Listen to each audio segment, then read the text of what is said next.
Subong. Sa mga pamilya mo sa Manila eh. Kasi ng mga pamilya mo sa Manila.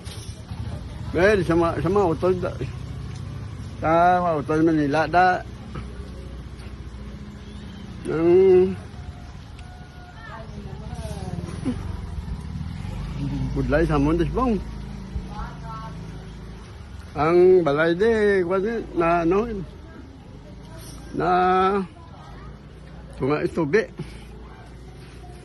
mga gamit nila urot ke wasak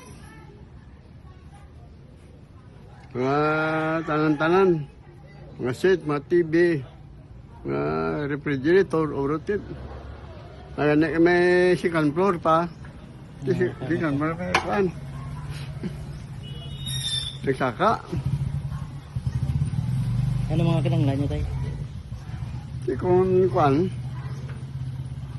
may napilala, may kwarta. May sa bakalong bugas na. Importante gid. Sige tayo, muna tayo. Salamat.